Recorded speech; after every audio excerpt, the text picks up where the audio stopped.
ओम शांति। ओम शांति। जिन्हें पूजा उन्हीं से होगा मिलन।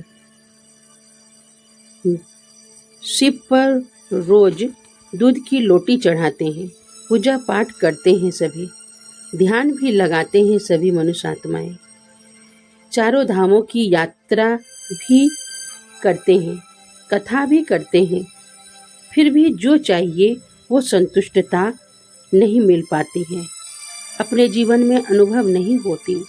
कहीं न कहीं ऐसा लगता है कि जो मैं कर रहा हूँ उसका सीधा तात्पर्य मेरे जीवन के साथ नहीं जुड़ पा रहा है। मन में कभी कभी विचार आता है कि जिसको मैं पूजता हूँ, याद करता हूँ और खोजता हूँ, क्या मेरी उनसे कभी मुलाकात होगी भी क्या? कभी उनसे बात भी कर सकूंगा? क्या मैं अपने दिल की बात उनसे कर अपने जीवन में सुकून महसूस कर सकूंगा? मेरी दिल की इच्छा है कि मेरे जीवन में सुख, शांति, प्रेम, आनंद और समृद्धि सदा प्रचुर मात्रा में बनी रहे। क्या ऐसा भी कभी समय आएगा? शास्त्रों में, पुराणों में भी पढ़ा है कि परमात्मा का अवतरण होता है और वो परकाया प्रवेश कर फिर से भक्ति का फल देने इस सृष्टि पर आते हैं। भक्ति का फल ज्ञान अर्थात समझ देते हैं कि तुझे जीवन मिला ही है खुशियों से जीने के लिए।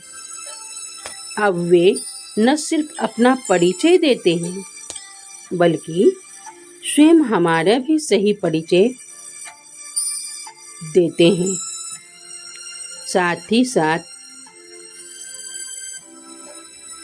हमारा और उनके बीच का संबंध क्या है ये भी बताते हैं।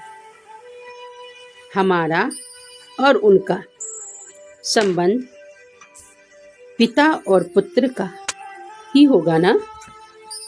भक्ति में हम गाते ही रहते हैं, तमेव मातश्च पिता तमेव बंधुश्च सखा तमेव विद्या द्रवणीम त्वमेव सर्वं मम देव देव। लेकिन संबंध की पहचान न होने के कारण उनसे हम रूबरू हो नहीं पाते।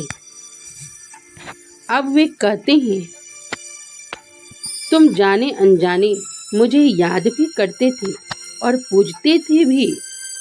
अब मैं आया हूँ, अब मुझे तथा स्वयं को वास्तविक स्वरूप में जान और पहचान कर मुझे याद करो। तुम सिर्फ पूजते ही न रहो बल्कि मैं तो तुम्हें पूजनीय बनाने आया हूँ। तुम तो मास्टर हो ना, जिस ज्ञान के सागर, सुख के सागर, शांति के सागर, सर्वशक्तिमान प्रेम के सागर तथा खुशियों के भंडार हैं जो, तो भला उनका पुत्र, उनके बच्चे कैसे अशांत हो सकते हैं? कैसे अपने पिता के प्यार से वंचित